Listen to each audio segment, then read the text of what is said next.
এক নম্বৰটো পুৰুষ বা মহিলাৰ এই জেগাত তিল থাকিলে বহু ভাগ্যশালী বুলি মনা যায়। এওঁলোক বহু ভাগ্যশালী হৈ পৰে আৰু ভৱিষ্যতো এওঁলোকৰ বহু উজ্জ্বল দেখিবলৈ পোৱা যায়। ২ নম্বৰটো ভৰিৰ গঠনৰ পৰা জানিব পৰা যায় যে মানুহজন ধনী হব নে দুখীয়া হব। তেওঁলোকৰ ভৱিষ্যতত কিমান টকা উপাৰ্জনৰ বাট মুকলি হব। ৩ নম্বৰটো পুৰুষ বা মহিলাৰ দাঁতৰ মাজত যদি ফাঁক থাকে তেওঁলোকৰ ভাগ্য কেনেকুৱা হয়। আৰু ৪ নম্বৰটো যিসকল পুৰুষৰ দাড়ি নগজা তেওঁলোকৰ ভৱিষ্যত কেনেকুৱা হয়। আহক আজি ভিডিঅ'টোৰ যোগেদি এই সকলোবোৰ কথা জানি লওঁ। ভিডিঅ'টো মনোযোগ সহকাৰে শেষলৈকে চাব, তেতিয়াহে সুন্দৰভাৱে বুজি পাব। আৰু যদি ভিডিঅ'টো ভাল লাগে লাইক এটা কৰি আমাৰ মনোবল বঢ়াব আৰু আপোনালোকৰ বন্ধুবৰ্গৰ লগত শ্বেয়াৰ কৰি তেওঁলোককো উপকৃত কৰিব। বন্ধু বান্ধৱীসকল, আমাৰ ভৱিষ্যত পুৰাণ গুৰুত্বপূৰ্ণ 18খন গ্ৰন্থৰ ভিতৰত এখন গ্ৰন্থ। ভৱিষ্যত পুৰাণত ভৱিষ্যতত হব লগা বহু ঘটনাৰ কথা উল্লেখ আছে। এই পুৰাণত বহু ৰজা মহাৰজাৰ জন্মৰ আগতেই তেওঁলোকৰ বিষয়ে লিখা গৈছে আৰু ইয়াৰ বাহিৰেও ইছলাম ধৰ্ম আৰু খ্ৰীষ্টান ধৰ্মৰ জন্মৰ আগৰেই বা হাজাৰ বছৰৰ আগতেই এই সকলোবোৰ কথা এই গ্ৰন্থত লিখা আছে। ভৱিষ্যত পুৰাণৰ অনুসৰি এই গ্ৰন্থত 50,000 গল্প আছিল, কিন্তু বৰ্তমান 14,000হে গল্প উপলব্ধ আছে। বাকী 37,000 গল্প হেৰাইছে বা কোনোবাই হয়তো নষ্ট কৰিছে। এই গল্পত ভৱিষ্যতত হব লগা বহু ঘটনাৰ ৰহস্য লুকাই আছে। আজিৰ ভিডিঅ'টোৰ যোগেদি ভৱিষ্যত পুৰাণৰ কোৱা কিছুমান ৰহস্যৰ কথা আমি জানিম। শৰীৰৰ কি অংগ কেনেকুৱা হলে আমাৰ ভৱিষ্যত কেনেকুৱা হব, সেই সকলোবোৰ কথাও আপোনালোকে এই ভিডিঅ'টোৰ যোগেদি জানি লব পাৰিব। আহক তেনেহলে আমি আৰম্ভ কৰো। আমাৰ চেনেলটোলৈ যদি নতুনকৈ আহিছে চেনেলটো ছাবস্ক্ৰাইব কৰি লগৰ বেলটো অল কৰি লব। তেতিয়া আমাৰ সদায় আহিবলগীয়া দৈনিক ৰাশিফল শিতানৰ ভিডিঅ'সমূহৰ লগে লগে নতুন অধ্যায়ৰ ভিডিঅ'সমূহ আপোনালোকে সুন্দৰভাৱে উপভোগ কৰিব পাৰিব। বন্ধু বান্ধৱীসকল, এই কথাটো সঁচা যে সকলো মানুহৰ শৰীৰত তিল বা মাহ জন্মৰ পৰাই থাকে। ভৱিষ্যত পুৰাণত তিল আৰু মাহক মানুহজনৰ ভাগ্য আৰু ভৱিষ্যতৰ লগত তুলনা কৰি চোৱা হৈছে। মানুহজনৰ শৰীৰৰ তিলে মানুহজনৰ আৰ্থিক অৱস্থাৰ বিষয়ে বুজায়। তিল শৰীৰৰ কিছুমান জাগাত থাকিলে প্ৰেমৰ জীৱনৰ কথাও জানিব পৰা যায়। সমুদ্ৰ শাস্ত্ৰৰ অনুসৰি শৰীৰৰ ক'ত তিল থাকিলে কি হয়, এই ভিডিঅ'টোৰ যোগেদি সুন্দৰভাৱে জানি লওঁ আহক। ১ নম্বৰটো সোঁগালত তিল থাকিলে সমুদ্ৰ শাস্ত্ৰত ইয়াক বহু শুভ বুলি মনা গৈছে। এই গালত তিল থাকিলে প্ৰেম আৰু মৰমৰ বিষয়ে বুজায়। শাস্ত্ৰৰ মতে যি মানুহৰ সোঁগালত তিল থাকে তেওঁলোকৰ বিবাহৰ পিছতো মৰম চেনেহ বহু বেছি দেখিবলৈ পোৱা যায় আৰু বিবাহৰ পিছত তেওঁলোক প্ৰেমিক হিচাপে জীৱন অতিবাহিত কৰে। কিন্তু বাওঁগালত তিল থাকিলে জীৱনত মাজে সময়ে দুখ আহে আৰু কেতিয়াবা বিশ্বাসঘাতকতাৰো বলি হোৱা দেখিবলৈ পোৱা যায়। ২ নম্বৰটো চকুৰ ওচৰত তিল। সমুদ্ৰ শাস্ত্ৰৰ মতে যি মানুহৰ সোঁ চকুৰ ওচৰত তিল থাকে তেনে মানুহৰ দাম্পত্য জীৱনত প্ৰেম আৰু আনন্দৰে ভৰপূৰ হৈ থাকে। কিন্তু যদি আপোনালোকৰ তিল বাওঁ চকুৰ ওচৰত থাকে তেনেহলে দাম্পত্য জীৱনত বাৰে বাৰে কণ্ডল হব পাৰে আৰু লগতে আপোনালোকৰ আৰ্থিক সমস্যাও দেখা দিব পাৰে বাৰে বাৰে। ৩ নম্বৰটো হাতত তিল। শাস্ত্ৰত হাতত তিল থকাটো বহু শুভ বুলি মনা গৈছে। যদি কোনো মানুহৰ সোঁ হাতত তিল থাকে তেনেহলে সেই মানুহজন সাহসী আৰু সৎ, লগতে সৎ সংগী তেওঁলোকে লাভ কৰে। দাম্পত্য জীৱনো আনন্দময় হিচাপে এওঁলোকে পাৰ কৰিব পাৰে। জীৱনত অৰ্থৰ উপাৰ্জনৰ ক্ষেত্ৰতো এওঁলোকৰ গুৰুত্ব বহু দেখিবলৈ পোৱা যায় আৰু এনে মানুহে অলপ কষ্ট কৰিলেই বহু উপাৰ্জন কৰিব পাৰে। আৰু যদি কোনো মানুহৰ বাওঁ হাতত তিল থাকে তেনে মানুহৰ প্ৰেমত আৰু দাম্পত্য জীৱনত অলপ বেছি দুখ হোৱা দেখিবলৈ পোৱা যায় আৰু মাজে মাজে বহু সমস্যাৰ মাজতো এওঁলোক সোমাই পৰে। কিন্তু এনে মানুহে আৰ্থিক দিশত বহু শক্তিশালী হৈ পৰা দেখিবলৈ পোৱা যায়। ৪ নম্বৰটো ওঠত তিল। ওঠত তিল থকাটো অশুভ বুলি মনা গৈছে। যদি কাৰোবাৰ ওঠত তিল থাকে তেওঁলোকে প্ৰেমত বিফল হব পাৰে বা বহু সময়ত দেখিবলৈ পোৱা যাব যে প্ৰেমত মৰম চেনেহ কমি যাব পাৰে।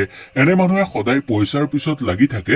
অৰ্থৰ উপাৰ্জনৰ ক্ষেত্ৰত এওঁলোকৰ গুৰুত্ব বেছি দিয়া দেখিবলৈ পোৱা যায়। এওঁলোকে সামাজিক ক্ষেত্ৰত সকলোকে সন্মান কৰিব জানে আৰু সামাজিক ক্ষেত্ৰত সন্মান এওঁলোকে লাভ কৰিবলৈও সক্ষম হয়। সকলোকে মৰম চেনেহে আৱৰি ৰাখিব জানে আৰু লগতে ক'ব লাগিব যে পৰিয়ালক সুন্দৰভাৱে এওঁলোকে সময় দিব পাৰে। ৫ নম্বৰটো মাথাত তিল। সমুদ্ৰ শাস্ত্ৰত মাথাত তিল থকাটো শুভ বুলি মনা নাযায়। কোৱা হৈছে যে যি মানুহৰ মাথাত তিল থাকে তেওঁলোকে বিয়াৰ পিছত বেছি সমস্যাৰ মাজত সোমাই পৰে। জীৱন সংগী ভাল হলেও কেতিয়াবা প্ৰেম কমি যাবলৈ ধৰে। পইচাৰ কথা কবলৈ হলে এনে মানুহে বহু পইচা উপাৰ্জন কৰে কিন্তু বহু খৰচো কৰি পেলায়। ভৱিষ্যত পুৰাণত ব্ৰহ্মাদেৱে কৈছে যে এজন মানুহক সম্পূৰ্ণকৈ ভালকৈ জানিবলৈ হলে বা সম্পূৰ্ণ জীৱনৰ কথা জানিবলৈ হলে মানুহজনৰ হাত, দাঁত, নখ, কাণ দাড়িৰ ফালে ভালদৰে চালেই হল। এই বস্তুসমূহৰ পৰা মানুহজনৰ স্বভাৱ চৰিত্ৰৰ বিষয়ে বহু কথা জানিব পৰা যায়। আহক তেনেহলে আমিও সুন্দৰভাৱে জানি লওঁ। 1 নম্বৰটো, যদি কোনো মানুহৰ তৰ্জনী আঙুলি বুঢ়া আঙুলিতকৈ ডাঙৰ দেখা যায় তেনেহলে তেনে মানুহে অৰ্থ খুব উপাৰ্জন কৰিব পাৰে আৰু ভৱিষ্যত ক্ষেত্ৰত অৰ্থৰ সুখ এওঁলোকে লাভ কৰিব পাৰে। লগতে দাম্পত্য জীৱনতো এওঁলোকৰ মৰম চেনেহ বহু বৃদ্ধি পোৱা দেখিবলৈ পোৱা যায়। 2 নম্বৰটো, যিকোনো লোকৰ ভৰি কোমল ডাঙৰ আৰু অলপ ৰঙা বৰণৰ হয় আৰু লগতে বেছিকৈ যদি তেওঁলোকৰ ভৰি ঘামে, এনে মানুহে সকলো ক্ষেত্ৰতে সুখ সুবিধা লাভ কৰিব পাৰে জীৱনত। এনে মানুহে বহু সুখত জীৱন যাপন কৰা দেখিবলৈ পোৱা যায় আমাৰ সমাজত। 3 নম্বৰটো, যি মানুহৰ ভৰিৰ আঙুলি বুঢ়া আঙুলিতকৈ বাকীকেইটা আঙুলি ডাঙৰ হয় এনে মানুহে কেতিয়াও ভাগ্যৰ সহায় নাপায়। যি কৰিব লাগে এওঁলোকে নিজেই কৰিব লাগে আৰু এওঁলোকে সফলতা পাওঁতেও কিছু কষ্ট হোৱা দেখিবলৈ পোৱা যায়। 4 নম্বৰটো, যি মানুহৰ ভৰি বগা আৰু শুকান হয়, যদি আঙুলিবোৰ ওখহাৰ দৰে হয় আৰু আঙুলিবোৰ এক সমানৰ নহয় তেনেহলে এনে মানুহে জীৱনত বহু সমস্যাৰ মাজত সোমাই পৰা দেখিবলৈ পোৱা যায় আৰু গোটেই জীৱন অৰ্থৰ সমস্যাত এওঁলোকে ভোগে। 5 নম্বৰটো, যি মানুহৰ ভৰিৰ সৰু আঙুলিটো মাটিত নালাগে তেনে মানুহ বহু জীৱনত ধনী হোৱা দেখিবলৈ পোৱা যায়। দাম্পত্যৰ ক্ষেত্ৰতো এওঁলোকে মৰম চেনেহেৰে জীৱনভৰ পাৰ কৰিবলৈ সক্ষম হয়। সামাজিক ক্ষেত্ৰতো এওঁলোকে মান উজ্বলাবলৈ সক্ষম হয়। 6 নম্বৰটো, যি মানুহৰ ভৰিত নোম নগজে তেনে মানুহ কেতিয়াও জীৱনত ধনী হব নোৱাৰে। ধনী হবলৈও এওঁলোকে বহু সংঘৰ্ষ কৰিব লাগে। কেতিয়াও ভাগ্যৰ সহায় এওঁলোকে লাভ কৰিব নোৱাৰে। নিজৰ বলতেই যিকণ কৰে তাতে তেওঁলোকে সন্তুষ্ট থাকিব লগা হয়। 7 নম্বৰটো, কোনো মানুহৰ যদি ভৰি দীঘল শকত আৰু মাংসৰে ভৰা হয় তেনে মানুহে ভাগ্যৰ সহায় সদায় বা গোটেই জীৱন লাভ কৰিবলৈ সক্ষম হয়। ধনৰ লগতে এওঁলোকে সকলো ধৰণৰ সুখ সুবিধা লাভ কৰিব পাৰে জীৱনত। 8 নম্বৰটো, যি মানুহৰ পেটত বেছি চৰ্বি হয় আৰু সেই চৰ্বি যদি চিধা আৰু গোল হয় তেনে মানুহে সোনকালে ধন উপাৰ্জন কৰিব পাৰে আৰু এওঁলোক অতি সোনকালে ধনী হৈ পৰে। এনে মানুহে অলপ কষ্ট কৰিলেই বহু বেছি সফলতা লাভ কৰিব পাৰে। 9 নম্বৰটো, যি মানুহৰ পেট দীঘল আৰু পাতল হয় এনে মানুহে এটা সময়ত দৰিদ্ৰতাৰ মাজেৰে সময় পাৰ কৰিব লগা হয় আৰু এনে মানুহে অধিক ভোজন কৰি ভাল পায়। 10 নম্বৰটো, যি মানুহৰ পিঠি লম্বা হয় এনে মানুহে বহু সমস্যাৰ মাজত সোমাই থাকে গোটেই জীৱন আৰু আৰ্থিক সমস্যা এওঁলোকৰ ওপৰত বেছিকৈ পৰা দেখিবলৈ পোৱা যায়। 11 নম্বৰটো, যি মানুহৰ পিঠি কাছৰ দৰে হয় তেনে মানুহ বহু ধনী হৈ পৰা দেখিবলৈ পোৱা যায়। এনে লোকে বহু ভাগ্যৰ সহায় লাভ কৰিব পাৰে। এনে মানুহে সকলো দিশতে সফলতা লাভ কৰিব পাৰে সোনকালে। 12 নম্বৰটো, পুৰুষৰ কাৰণে বহল আৰু ডাঙৰ কান্ধ বহু শুভ বুলি মনা গৈছে।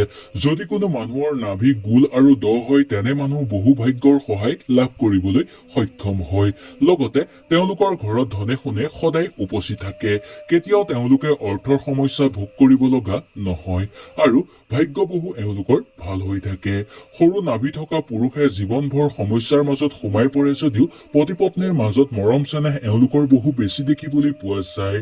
সৰু আৰু চেপেটা থুতৰি থকা মানুহে কেতিয়াও ধনৰ সুখ লাভ কৰিব নোৱাৰে। ইয়াৰ বাহিৰে বাকী থুতৰি থকা মানুহখিনিৰ কাৰণে বহু শুভ বুলি মনা গৈছে। যি মানুহৰ ডিঙি দীঘল হয় তেনে লোক সদায় সমস্যাৰ মাজত সোমাই পৰা দেখিবলৈ পোৱা যায়। এদিন নহয় এদিন হলেও এওঁলোক সমস্যাৰ মাজতেই সোমাই থাকে। সৰু ডিঙি আৰু সাধাৰণ ডিঙি থকাটো শুভ বুলি মনা গৈছে। এনে মানুহ বহু ধনী হয় আৰু জীৱনত বহু সফলতা লাভ কৰিব পাৰে আৰু লগতে সমাজত বহু সন্মান লাভ কৰিবলৈ সক্ষম হয়। যদি কোনো মানুহৰ হাতৰ তলুৱা দ হয় তেনেহলে মানুহজনে পিতৃৰ ফালৰ পৰা কেতিয়াও ধন লাভ নকৰে। যদি তলুৱা ওখ হয় তেনেহলে শাস্ত্ৰৰ মতে তেনে মানুহ সদায় মৰমীয়াল দেখিবলৈ পোৱা যায় আৰু এনে মানুহে সদায় দান কৰি ভাল পায় আৰু এনে মানুহ সদায় সুখত থাকে।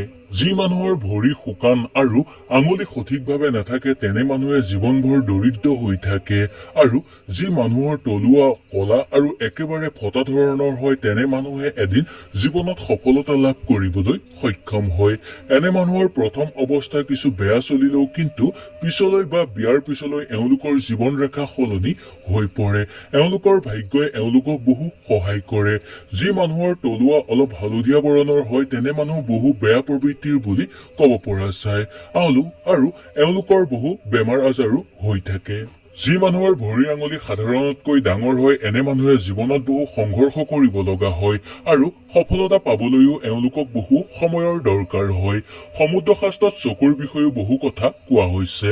এই শাস্ত্ৰৰ অনুসৰি যদি পুৰুষৰ চকু লৰে তেনেহলে ইয়াক বহু শুভ বুলি মনা গৈছে, কিন্তু মহিলাসকলৰ কাৰণে ইয়াক আকৌ অশুভ বুলিহে মনা গৈছে।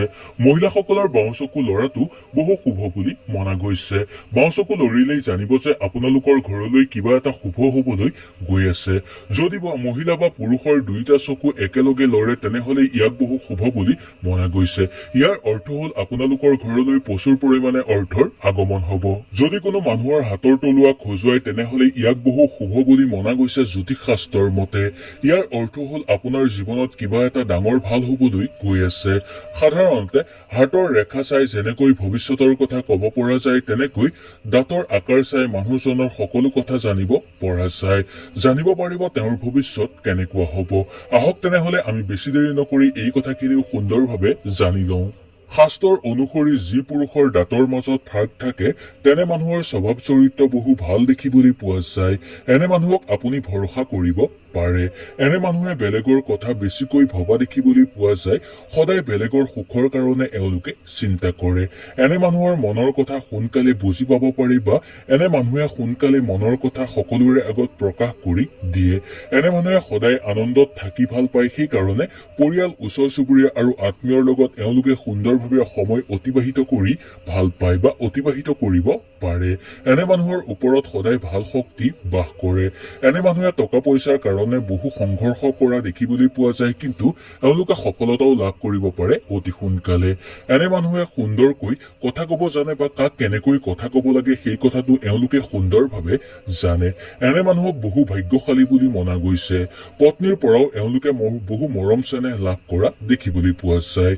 পঢ়া শুনাৰ ক্ষেত্ৰতো এওঁলোকক সফলতা নামি অহা দেখিবলৈ পোৱা যায়। বেছিভাগ লোকেই চৰকাৰী চাকৰিত নিয়োজিত হোৱা দেখিবলৈ পোৱা যায়। যি পুৰুষৰ দাড়ি নগজে তেনেলোকে জীৱনত বহু কষ্ট কৰিব লগা হয়। এনে মানুহে জীৱনত সকলো কামতে প্ৰথম বিফল হোৱা দেখিবলৈ পোৱা যায়। এনে মানুহে কেতিয়াও সোনকালে সফলতা লাভ কৰিব নোৱাৰে।